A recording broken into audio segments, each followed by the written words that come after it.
Я приветствую вас, дорогие друзья, уважаемые гости и подписчики канала. Спасибо вам большое за то, что вы комментируете, за то, что вы пишете свои мысли и общаетесь друг с другом. Олег Соскин со мной прямо сейчас на связи. Олег Игоревич, здравствуйте. Приветствую, Александр. Олег Игоревич, начать я хочу с международного и такого яркого. Соединенные Штаты Америки, собственно, заговорили о санкциях против Российской Федерации. Мол, и после завершения конфликта, конечно, часть их останется, но чтобы, собственно, дипломатию подтолкнуть, судя по всему, придется ряд санкций урезать. Но на это же и расчет в Кремле, правильно? Правильно. Их уже урезали. Как известно, биржа металлов сказала, что будет работать с металлами, всеми контрактами по Российской Федерации. Это цветные все металлы, ну и понятное дело, что золото, что не цветной металл, и серебро, понимаешь? Ну золото прежде всего и платина. То есть это уже огромное окно для Московии. Потому что они добывают, как известно, тот же Норильский, да, там и вольфрам, и никель, редкоземельных сколько металлов. Ясно, что они нужны, алюминий они производят, правильно? То есть это им уже большое подспорье для того, чтобы лучше убивать украинцев. Потому что куда у них деньги идут? Они деньги эти используются для ведения войны, для содержания мобиков-гробиков, для закупки ракет в том же Иране, для закупки снаряжения, амуниции в Северной Корее. Вот, значит, вот вам и сунок. Как говорится, вот вам бабушка и сунок. Этот самый, как там его, Риши или как он там называется. Потому что ясное дело, что у сунока деньги не пахнут. Он просто нацелен на деньги, и его жена нацелена на деньги, и он. И плюс они очень роскошь любят, понимаешь? Поэтому, понятно, это же английская биржа, если я не ошибаюсь, так? Вот уже тебе одно пробили им еще окно. Далее, минеральные удобрения они начали экспортировать. Вот, уже пошло. Потом они заявляют, что в этом году собрали 150 миллионов тонн зерновых разных, и что они готовы их продавать. Представляешь, сколько денег? Далее, они стали сейчас очень крупно торгуют сжиженным газом своим, поскольку трубный газ, по сути, ну, не поступает, там, Венгрия, там только еще там туда на юг, да, а в основном они стали сейчас уже делать сжиженный газ и его продавать. Следующий важный момент – это то, что они увеличили в разы торговлю с Индией. Причем Индия заявила, что она будет торговать, они будут с московитами за индийскую рупию. Представляешь? Вот вам и индусы, вот вам и Индира Ганди с Джавахарлалом Неру. Миролюбивые, все, мы за мир, дружба, мир, голуби вылетают с разных дырок и так далее. Вот получили. То же самое Турция увеличила очень серьезно торговлю с Россией, тоже за их эти турецкие лиры. Китай закупает аж под завязку и потом перепродает и газ, и нефть. Вот. То есть сложилось тоже за эти их так называемые юани. Только интересно, за внутренние или внешние? Говорит, бери, как этот Пападопола говорил в «Свадьбе Малиновки», говорит, бери, я себе еще нарисую. Вот, а мне дай, говорит, то, что у тебя есть. Вот поэтому это министр финансов заявила США, то есть США дают заднюю Байден. И они снимают ряд ограничений на Российскую Федерацию. Уже сняли, реально. Вот, под видом, 18 ноября заканчивается зерновая сделка. И московиты пока не дали ответа, на то, будет ли она продолжена официально.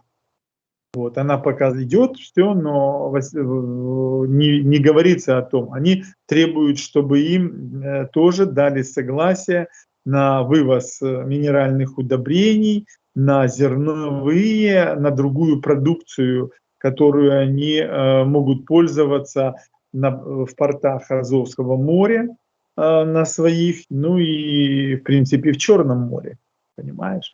То есть мы видим уже такую политику ревизионизма и ренегатства всего западных стран, западного мира по отношению к агрессорам, геноцидникам, террористическому режиму, кремлевскому во главе с бандитом Путиным. Вот можно так сказать. То есть уже Байден готов торговать с бандитом Путиным. Ну а с кем, как говорят, народная мудрость, с кем поведешься, от того и наберешься. То есть если Байден начинает с бандитом Путиным, КГБистом в десна сейчас будет целоваться, то эту заразу КГБистско-бандитскую Байден в полном объеме от Путина что? Проглотит. И у него тоже внутри начнет свой путинский крокодил расти. Сейчас мы продолжим про Байдена и американцев, и вот эти реалистичные, да, вот как цитирует Политико Салливана, скажем так, условия для мирных переговоров, которые обсуждаются с Киевом, с Зеленским. Олег Игоревич, ну вот вы так Сунака, скажем так, раскритиковали, а ведь он сделал резонанснейшее заявление, что, мол, нужно сделать из России государство-изгой. Он представил план о том, как, собственно, Россию выключить из мировых финансовых процессов. И несет это на щите. Это самая обыкновенная ширма. Говори одно, а делай то, что нужно. Конечно, однозначно. Однозначно. Он просто, валяет дурака. Надо этого Сунака, этого Риши, смотреть по сути, да, надо ему туда влезть под его взять его за мошонку, такое выражение. Так вот, смотри, что он сделал. Он втерся в доверие, берем последний период его, там, если там покопаться, там столько лежит этих скелетов стоит в шкафу, там столько грязной одежды в сундуках лежит, белья грязного, его и его жены, там можно, как говорится, если все развесить, так там полный будет паноптикум. Так вот, смотри, как он втерся в доверие к Джонсону? Джонсон немножко, он такой, он очень открытый парень. Он не двурушный и не двуличный. И это его подводит. И видно, что в женщинах он вообще не разбирается. А Сунак играет как раз как баба, как женщина. Он ведет себя как женщина. Вот так, если посмотреть, он не мужик. Он с другой, так сказать,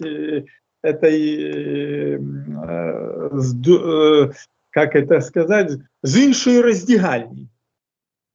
Так вот он втерся в доверие, он же банкир, то есть он ростовщик, лихварь, натуральный лихварь. И жена его такая, они ж налогов не платят, они все через жену качают, а жена является гражданкой Индии. Это классная система. То есть деньги гребем в Великобритании, стрижем английских овец, шотландских и уэльских, да, ирландских заодно. А складываем в кубышку там где-то в Индии, в Пенджабе там или еще где-то. Теперь смотри, что дальше. Он втерся в доверие, Джонсон ему поверил.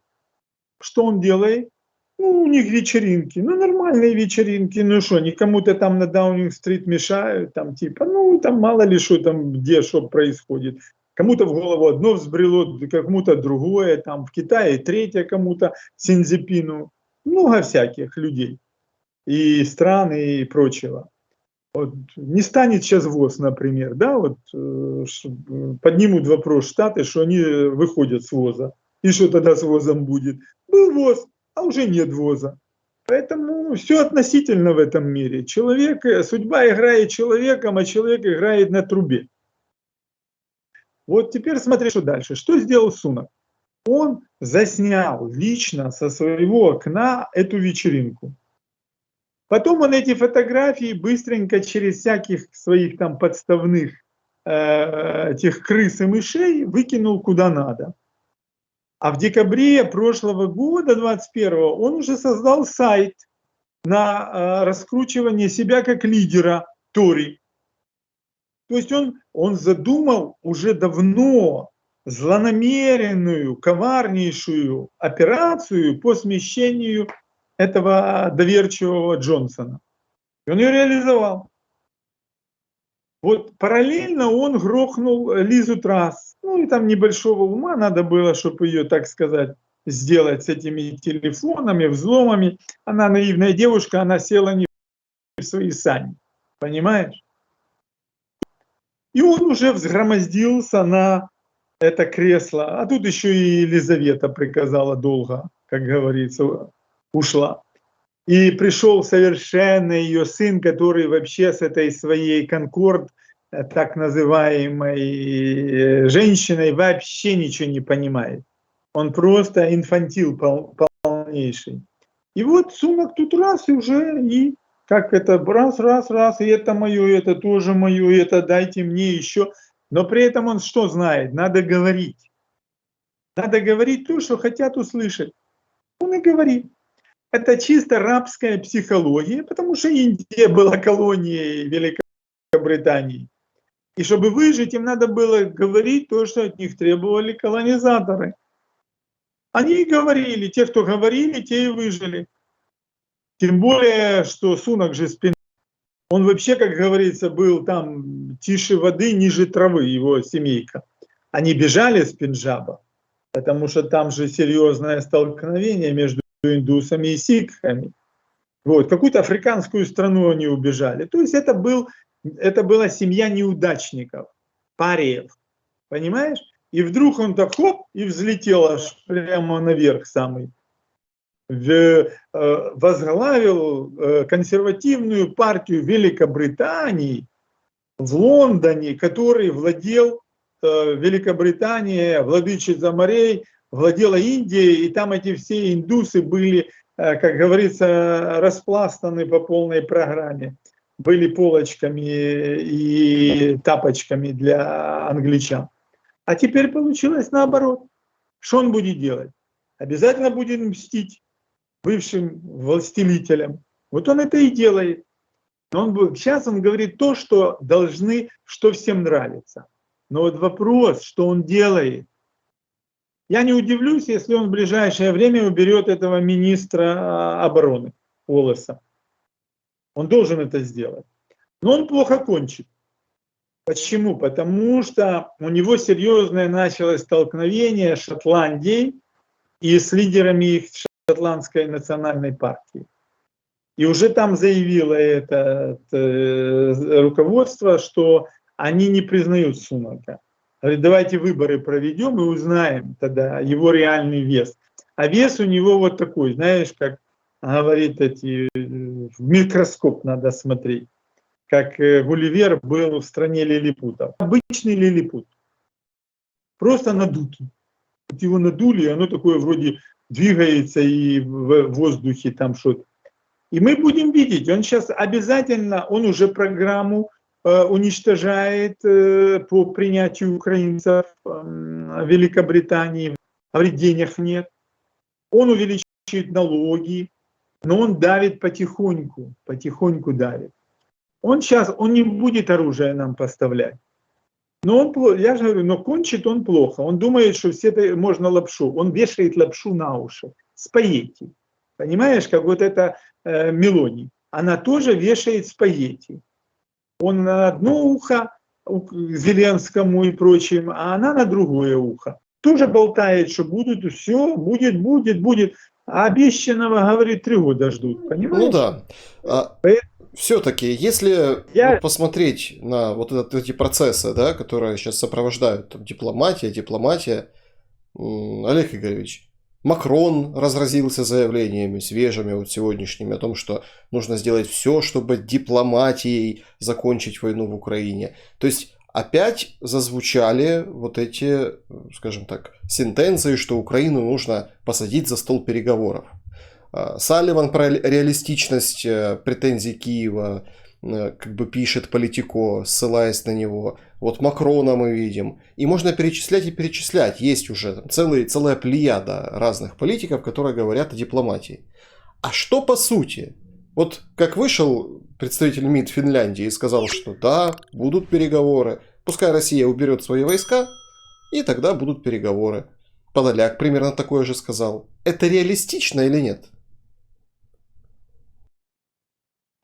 Они понимают, что вот вся мировая система, ну и Макрон же тоже ростовщик, тоже банкир. В банках Ротшильда его вырастили. Так же, как и этого вырастили премьер-министра Греции, тоже банкир. Сейчас вообще просто засилие банкиров. Великобританию банкир возглавил. То есть ростовщики пошли в атаку. Понимаешь? А банкиры, они что делают? Они рассматривают всех людей, страны и народы просто как овец, которых надо стричь. Или как курей, которых надо отправлять на убой там, под электрошок и потом с них перья и шкуру снимать. Вот любой банкир только таким способом, они все с ростовщиков вышли. Они думают только о том, они рассматривают всех как добычу. Мы же все видим, да? Они берут наши деньги, они еще спрашивают, а деньги у вас чистые или нечистые? Да, деньги же не пахнут. Потом, а где вы их взяли? А мы что, их спрашиваем, где они из банки, где деньги взяли, да? Они что же их где-то взяли? Он где Шевченко, да? Который был главой Нацбанка. Все его рекомендовали, теперь говорят, нет, надо его искать. А завтра то же самое скажут и про Пышного, например, да? У нас же нет, или про этого, который Эксимбанк возглавлял, теперь ему другое место дали. То есть они все время перетекают, они все время в каких-то сообщающихся сосудах, эти банкиры. Их вообще близко нельзя подпускать к властным пирамидам. Но народ же глупый, наивный, хомячки. Им что-то за щеку положили, они вот уже и все, как Захарова и Маша клубничку. И все нормально, и все хорошо. Вот. Ты меня уважаешь, я тебя уважаю, мы уважаемые люди. Так смотрите, что дальше получается. Видишь, вот то есть они уже все выстроились. Эрдоган тоже говорит, давайте будем дружить. Не дружит в Стамбуле у него на этой улице, жахнули вчера. А? Сейчас еще, это ж только начало, это ж будут у него постоянно сейчас, потому что идут его выборы, а его не хотят. Поэтому начнется расшатывание его режима. Он все другими занимается. Ему говорят, у тебя что, проблем внутри нету, сейчас мы тебе их сделаем. Теперь смотри, что получается. То есть фактически они хотят, чтобы Украина прекратила освобождать свои территории. Потому что они просчитали риски. Смотри, Северная Корея. То есть возникли в мировом пространстве очень много нестабильных зон, которые начинают кровоточить. И по мере того, как Украина увеличивает мощь свою, армия набирает, а не давать Украине они тоже не могут. Они же должны выглядеть белыми и пушистыми, что они же за демократию, понимаешь? И плюс много в их странах очень тех, которые просто физиологически ненавидят диктатуру, коммунизм, КГБ. Это ж КГБ, это бандиты, это чекисты. Поэтому там же, особенно в Штатах, там прививка классная против этой дряни сделана. Вот. И, ну и в Германии тоже она никуда не делась. Там же был закон про запрет на профессии для коммунистического быдла и КГБистского. Плюс, как бы там ни было, в ГДР они провели классную иллюстрацию против КГБистского штази, агентом которым официально с удостоверением является Путин. Он агент штази. Так теперь смотри, поэтому там тоже закваска есть. Там, да, есть ренегаты эти все, социалисты и прочие там, так сказать, всякие там земноводные. Но есть и нормальных много. И то же самое в Великобритании. и в Шотландии. И теперь получается что? Поэтому не могут сказать Украине, мы ничего давать не будем. Потому что тогда вроде получается, что они за КГБ, за коммунистов, за Путина, за Московию и так далее, за агрессию, за империю. Поэтому они, как всегда, двурушничают, понимаешь? Это называется и нашим, и вашим, и нашим, и вашим. И хотят Украину использовать, как есть такое выражение, китайский болван в преферансе, понимаешь, которого используют и потом бац, выкидывают, и свое срывают, банк срывает. Вот они сейчас готовят Украине такое. Тем более после того, как Украина взяла и на опережение сыграла с Херсоном. Понимаешь? Поэтому они вообще сейчас перепугались. Потому что раз взяли Херсон, то логично, что надо увеличить поставки. Понимаешь? Плюс московиты же ведут геноцидную войну, тогда надо признать, что она геноцидная война, террористическая. Они же не воюют против армии, они не могут против армии победить. Они воюют против гражданского населения, народа и против инфраструктуры и городов. То есть это называется терроризм, геноцид. Но тогда государством террористов и геноцида. Но тогда нам должны отдать деньги, которые заморожены, вот эти хотя бы 300 миллиардов долларов. Понимаешь? Смотри, сегодня что неправильно наша власть делает? Она стесняется, она скрывает. Но это всегда так, это вот эта меншовартість, комплекс меншовартості. Він завжди був притаманний Україні, коли вона була колонією. Розумієш, вот это вот, чтобы вот это вот хитрить, что-то тю-тю-тю-тю-тю, там на ушко. Надо в полный рост говорить. Смотри, сегодня признала Укрэнерго, заявили, что оказывается, почему вот такая проблема с электричеством, потому что поврежден очень важный, так, ребята, так вы же скажите, вы его покажите. Вы всем этим уродам пошлите туда, в ЕС пошлите, в Штаты и прочее, Макрону пошлите. Скажи, а если бы твои атомные станции не так разбомбили, как наши объекты, ты бы тоже говорил бы, да, тогда, что давай с ними замиришься? Или они сейчас поддержат, там на Корсике как раз есть националисты, которые хотят от них отделиться. Ну вот так нельзя отделились бы. показывать, Да. Олег Игоревич, последствия прилетов. Ну, вот Почему? такая политика сейчас. Надо- Чтобы не корректировать огонь, чтобы враг не знал, попал, не попал. Знает и так, с космоса Тура работает, плюс у них все. Они-то точно знают. Но им выгодно, чтобы власть наша вела себя так. Более того, те, которые Зеленскому на ухо нашептывают «веди себя так», это точно можно сказать, что это агенты Путина. Потому что на гласность надо все, надо вот это поганое, вонючее, вот эти все покрывала, эти заплесневые, надо наоборот их вытаскивать, и тогда будет видно вот эти кубла этих там крыс, этих Ну, мышей. вы же понимаете, что может быть прочее. видно разное, если все откровенно придавать гласности. Вот этот скандал с журналистами Sky News, CNN по поводу их репортажа из Херсона. Фото Associated Press, когда там два человека с завязанными руками, вот столб, и все бы ничего, да, но, скажем так, вот написали, это коллаборанты, и вот их к столбу. Но там на других фото есть украинские военные, которые стоят рядом и, собственно, наблюдают, созерцают это. С точки зрения закона сухого, ну, прав человека, это идиотизм. С точки зрения какой-то эмоции, ну, скажем так, не знаю, можно оправдать это или нельзя, я бы не оправдывал, но тем не менее мы видим, что эти столбы, они есть везде. Но вопрос, если это показывают, а потом выдворяют журналистов, то что это за политика в отношении этой гласности во время войны? Так вот ты же правильно говоришь. То есть тогда надо повести этих, то есть не надо их было запрещать, надо их было повести на эти разрушенные объекты. То есть надо клин клином вышибать. Ну да, коллаборант, конечно, все разрушено. Сколько надо вести их на кладбище, в Снегуровку, в Кативни надо их вести. Там же страшные пытки делались.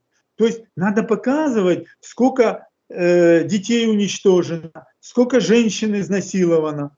Да, есть такое. А как вы думали? Потому что это война в полный рост. Да, это те, которые коллаборанты, они, вот, тоже Стремиусов, он же свой выбор сделал, правильно? Или Сальдо, или там вот этот Рогов и прочая шушера. Они сделали, мне говорят, ах, Олег Ильич, что же вы там это комментируете? Он уже, так сказать, это, ну так это же его выбор был. Как говорится, за что боролся, да то и напоролся. И те, что на столбах висят, они тоже, они себя вели, они что, не понимали, что так будет? Они думали, что они безнаказанными будут? Но надо наоборот ничего не запрещать. Это специально, это агенты Путина, Зеленского. Ну, Зеленский он что? Ну, он просто с богемной тусовки. Он и окружен богемной тусовкой. Ну, кто такой Ермак? Ну, Саша, ну, кто такой 3 года назад? Ты знал Ермака? Нет, не знал, и я не знал. Я уже с 88-го года, как говорится, всех знаю.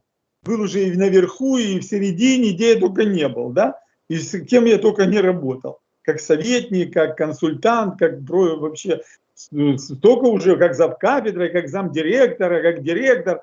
Что я только не делал. То есть я более-менее всю как бы прослойку высшую, и которые поднимались, и которые находились, или лично знаю, или через разных друзей, знакомых и так далее. Сколько я людей, мэров консультировал, да вообще. Вот. А кто такие они были? Да никто. И звать их было никак. Понимаешь? У них что, они в кресло сели, у них что, добавилось что-то? Нет, не добавилось. Потому что это кресло, а кресла нету, так и все. У них же в головах от этого больше не стало. Понимаешь, я сколько, с 84-го года я преподаватель, да, политика, в университетах, в институтах и прочее, прочее, прочее. То есть через меня тысячи людей прошли, тысячи, которых я сделал собственными руками, дал им путевку в жизнь. А тут, а эти, они, ну поэтому я же сразу вижу человека. Поэтому им на ушко говорят, ну Ермак же такой, а эти номера сейчас не проходят. Горбачев пришел, он тоже с чего начал? Он говорит, перестройка, политика гласности, вы снизу, мы сверху. Поэтому он и сумел мирным путем эту империю кагибистскую, коммунистическую разрушить. Как говорится, царство ему небесное, земля ему пухом. Так вот, смотри, а наши этого не делают.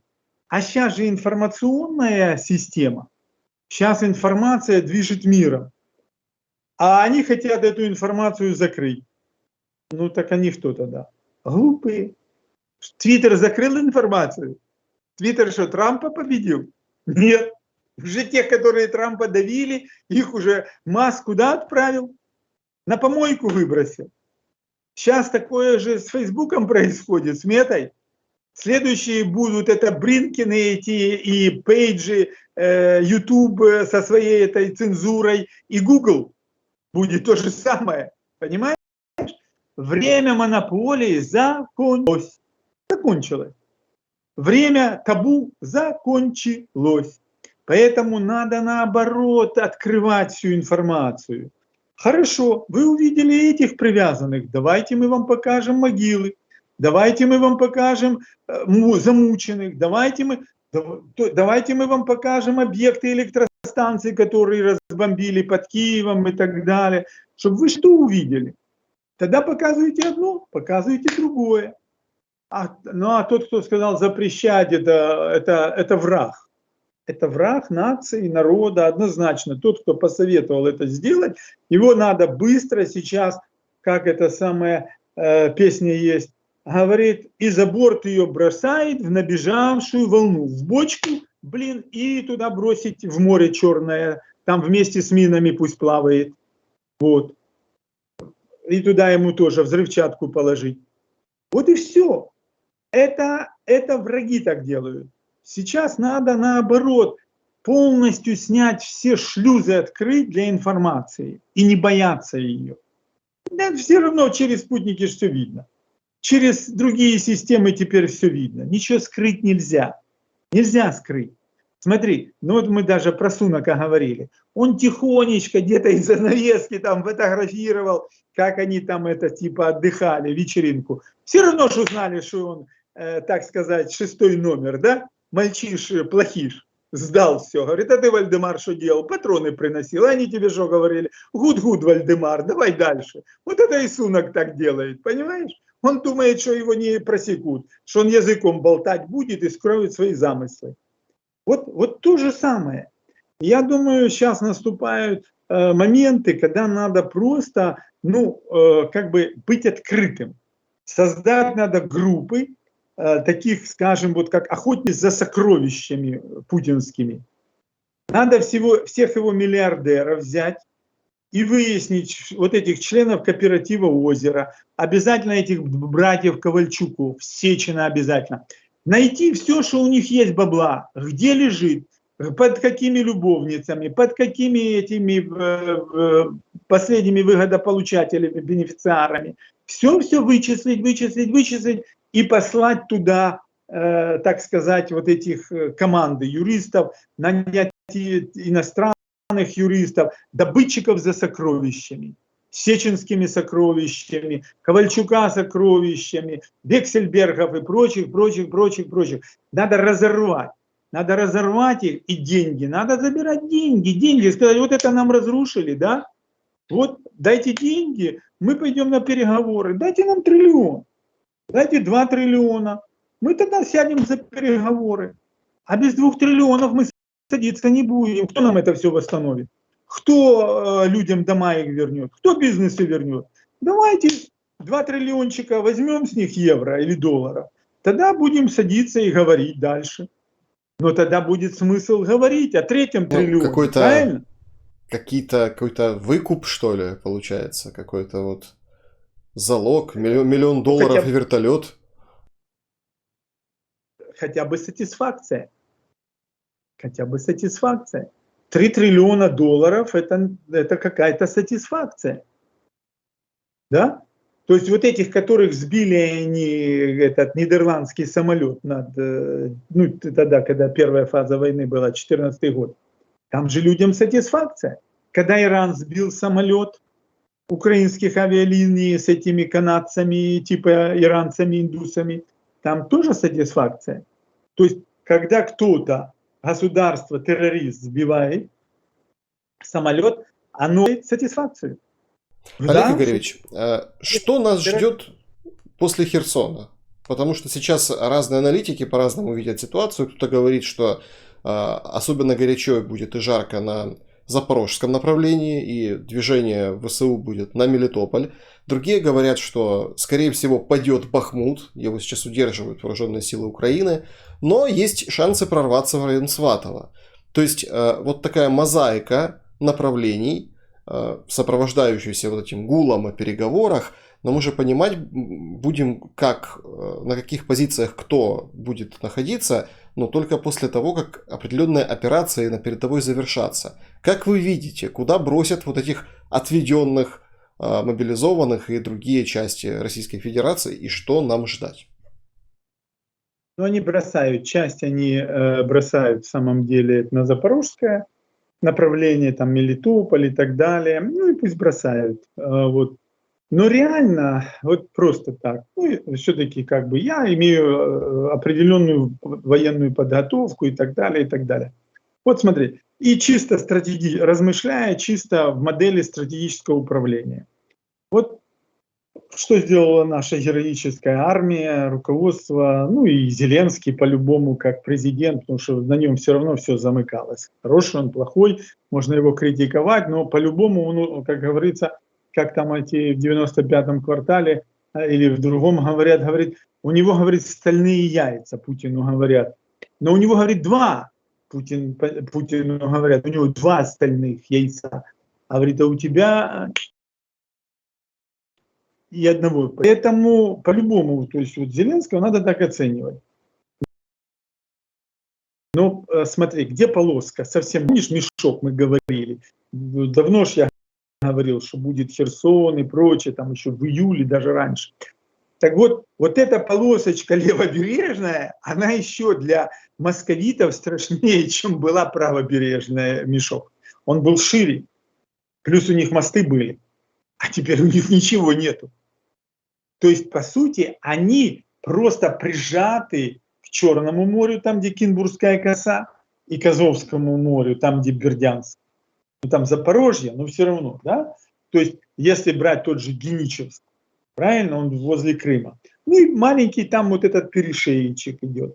Это всегда, этот крымский перешеек, это вообще, это, там Севаш и прочее. Плюс, не надо же забывать, где Аскания Нова, где пустыня самая большая в Европе. Пески где? Случайно не на левом берегу Омской области. То есть, получается, они там просто вот как бы прижаты, им некуда деваться.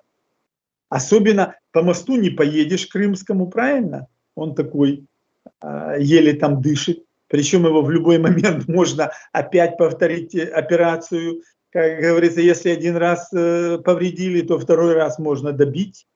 Раз, главное, так сказать, первый раз сломать. Говорит, эх, раз, еще много раз. Да?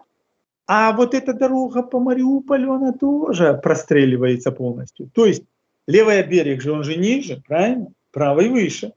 Поэтому наша артиллерия будет их накрывать. Смотри, если до Армянска, от линии Херсона до Армянска меньше 80, ну там около 80 километров. То есть здесь вот этот новый мешок левобережный, то был правобережный, а теперь левобережный, находится под огневым контролем украинских вооруженных сил. Представляешь? Все говорят, ой, надо Днепр форсировать. Да не надо там особенно его форсировать. Там дельта, есть там столько островов.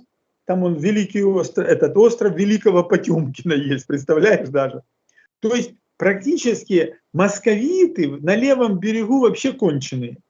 У них шансов выжить там практически нет. Особенно в условиях снега, зимы и ветров. А где ты там спрячешься?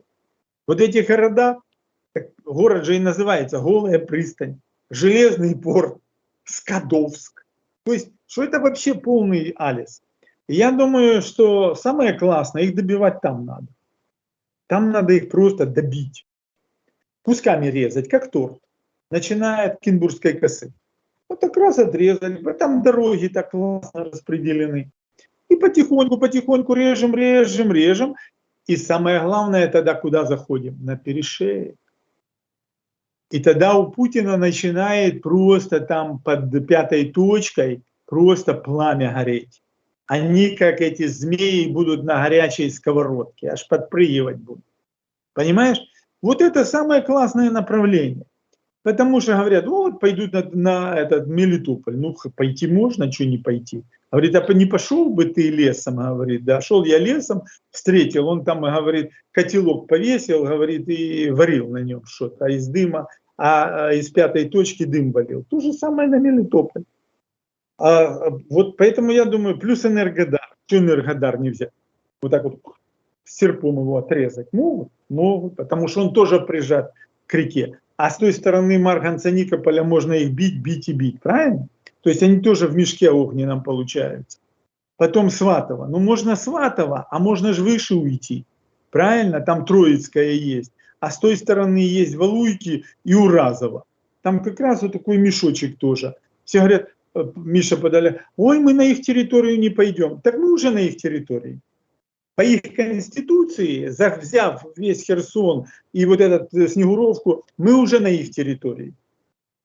Поэтому, а вот та территория, наша территория, по карте 18 года Украинской Народной Республики и по обмену в Советском Союзе. Не просто ж так тогда всунули этот Крымский полуостров, который был полностью вообще безводный, там вообще была пустыня почти уже. Его ж поменяли, забрали у Украины части Белгородской, Курской и Ростовской, там в Ростовскую область мы кусок отдали. Поэтому и Брянской, Стародубщину надо вернуть. И тот как раз кусочек мешок, вот там, где Валуйки у Разова, вот такой. А тогда можно по Троицкому им заходить куда? В Подбрюшье. И все. И тогда он что будет делать? Тогда ему будет и не до Угледара, и не до этого всех этих Марьинок и прочего. Они Бахмутов, ему надо будет быстро Мобиков, Гробиков туда бросать. А куда там бросать, если зима? А там же вообще, там же нету, там спрятаться негде, там даже населенных пунктов в этом куске нет. Надо просто немножко, так сказать, как это сказать, расширить сознание надо. Расширить сознание, с колеи выйти. Высоцкий говорит: колея ты моя колея. С колеи надо выйти. Вот выйти, ну, я понимаю, что трудно из нее выходить. Ну, просто надо, вот Зеленский говорил, что хотел бросить и уехать с этой Банковой. А что не уехал? Банковая, я ж там работал, причем неоднократно, там больше 2 лет, считай, ну, несколько заходов у меня было при Кравчуке, а потом 15 месяцев при Кучме там. А потом еще и в доме с химерами у меня кабинет был. Поэтому я, так сказать, тот ландшафт весь знаю. А потом я водил этих демонстраций туда на захват администрации, когда еще Зеленский вообще в КВН играл, а Ермак еще даже ларьками даже не умел, не понимал, что такое ларьки и как их защищать. Уже это Соскин уже сделал и прошел давно в тот период.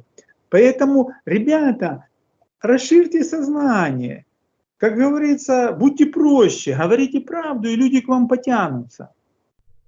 Да, да, это хороший, дельный совет, но время опасное, поэтому сложно здесь давать однозначные советы. Но тем не менее, напишите вы, дорогие друзья, в комментариях, что думаете по поводу сознания, которое надо расширить, глядя на карту боевых действий и чем все обернется потом. Олег Игоревич, финальный вопрос, и он снова навеян ожиданием всей мировой прессы встречи Байдена и Си Цзиньпина. Что Украине от этой встречи на G20? Это закончу мысль, ты сказал, время опасное. Райкин говорил, время было опасное, трудное, но рыба в каме водилась. Понимаешь? И здесь. Вот про эту встречу Байдена и Си Цзиньпина. Почему они еще хотят сейчас, чтобы были мирные переговоры между Украиной и Россией?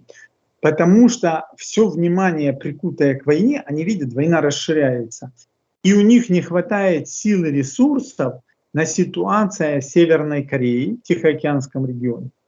Северная Корея, Южная Корея, Япония, Австралия, Новая Зеландия.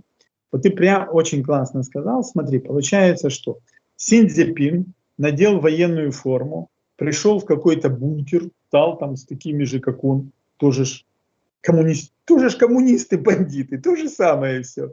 И говорит, пришло время, когда мы должны готовиться к войне. Прямым текстом. Это тоже мы увидели. А что ж там еще было за кадром, как говорится, да, за кулисами? С этой, что там им говорили с погребной ямы. Так вот, что получается? То есть те поняли, что типа Си Цзиньпин готовится к войне. Один пояс, один путь, одна петля, одно мыло, одна табуретка, одна виселица. И все поняли так, что если сейчас еще больше расширится война в Украине и России, то тогда она может, уже не будет ресурсов, сил, внимания, чтобы пытаться противостоять второй войне на Тихоокеанском побережье. А 80% мы знаем уже даже больше сухопутных сил Российской Федерации здесь на линии фронта. Плюс, ну по-любому этих 318 тысяч уже отправляют в пакет федерации. Уже очень много отправили. И 200-ми, и 300-ми. Войск стоит на болотах по полной программе. Но это еще мало. Будет больше. Они придут скоро к Кремлевской стене, к Путину, в Сочи приедут. Медведева Дмитрия искать будут. Вот я хочу на него посмотреть, как он прятаться будет. То есть, смотри, получается, у них нет сил ни у кого, ни у Штатов уже, ни это, противостоять Китаю. Поэтому им надо снять здесь напряжение, чтобы успокоить ситуацию. Плюс Сербия. Сербия говорит, отдайте Косово. Тогда все будет справедливо. Мы сделаем федеративную или конфедерацию, как со Швейцарией. Там будет Косово и нормально. А тут Сербия, может, Черногория захочет в конфедерацию войти. Тогда и конфедерация станет сразу членом НАТО. И проблему с ними. Черногория член НАТО. Байден про что с ним хочет говорить? Про то, чтобы, про Тайвань. А что ж про Тайвань говорить? Если уже определились Си Цзиньпин, у Си Цзиньпина плохая ситуация. Смотри, у него экономика уже падает, он борется с этим этим привидением, что нужен нулевой ему, чтобы привидение стало нулевым. Вот. А поэтому он везде локдауны вводит в городах, а это останавливает всю систему. Раз экономика упала, у них долг государственный уже триллионами долларов исчисляется, денег нет. Как Медведев говорил, денег нет, но вы держитесь. Он всем говорит, китайцы, держите. Они говорят, как держаться, дорогой товарищ? За что держаться? Уже остался только твое знамя или это мумия Мао Цзэдуна. Там держаться за мумию там, или за что? За пенис Мао Цзэдуна или как? И получается, что уже держаться не за что, понимаешь, не за что. Си Цзиньпин говорит, так и я, может, на что сгодуюсь, я тоже кормчий. Они говорят, может, ты и кормчий, только непонятно, кормчий ты чего. Что был Мао Цзэдун кормчий, мы знаем, а ты чего кормчий? Он говорит, так, Тайвань будет наш. О, говорит, Тайвань, да, давай попробуем. Но, говорит, одна попробовала, говорит, надо когда-то решиться, сказала, старое дело, и села на карандаш.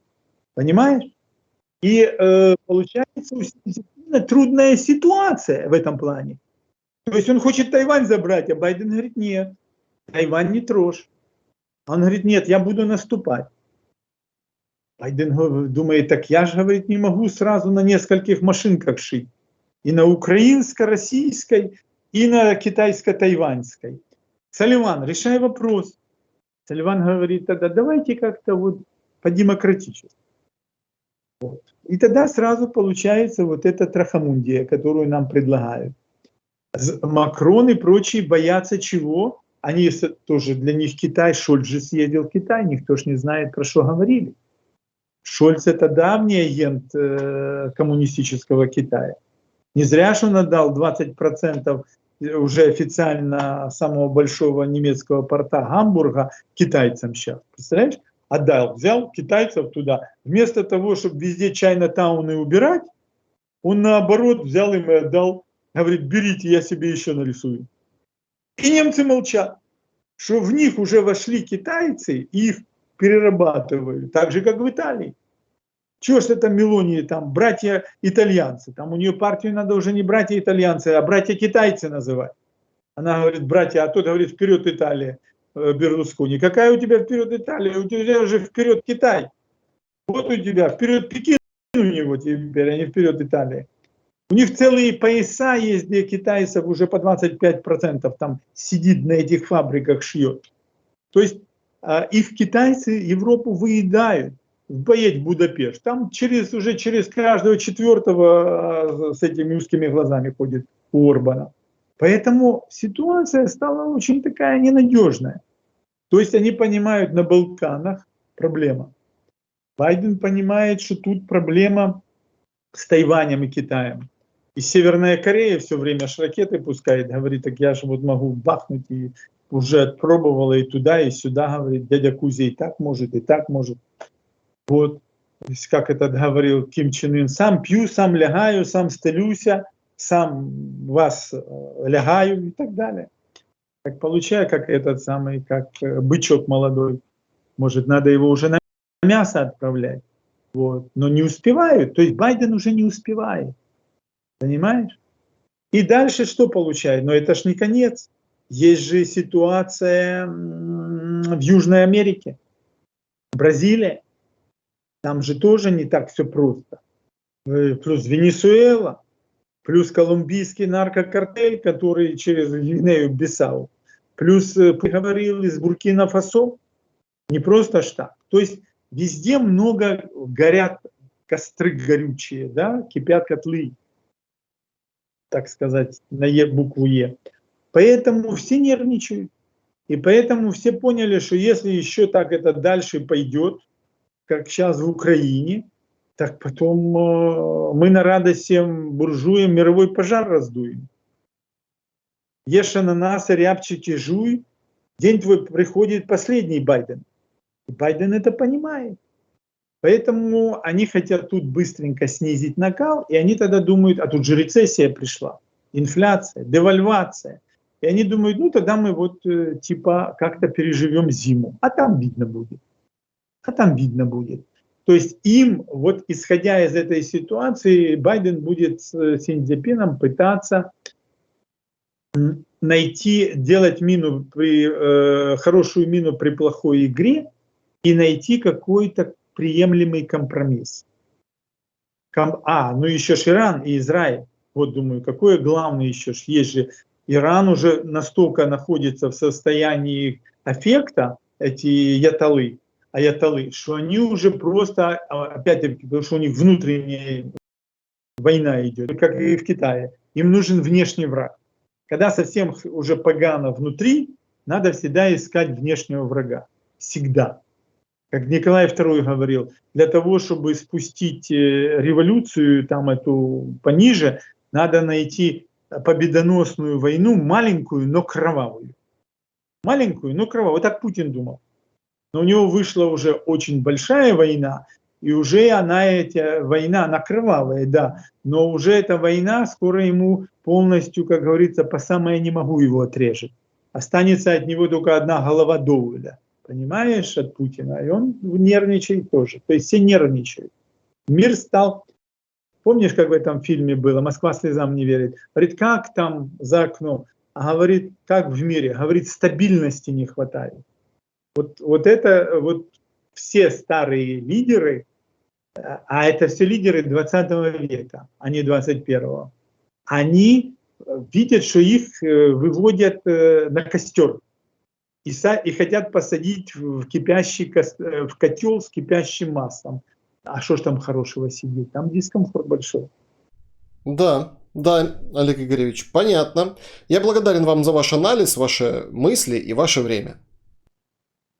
Да. Ну и мой YouTube, чтобы смотреть. Обязательно, друзья, только хотел об этом сказать. Пожалуйста, подпишитесь на мой канал, поставьте лайк под этим видео. В описании к этому видео Олег Соскин, как пользователь YouTube, вы переходите и, соответственно, получаете возможность оценить его ролики, его анализ. Он достаточно обширен, и достаточно часто Олег Игоревич выходит к своим подписчикам и дает расклады как мировые, так и внутриполитические. Ну и, конечно, говорим о самом главном в российско- и украинской войне, самом главном для нас.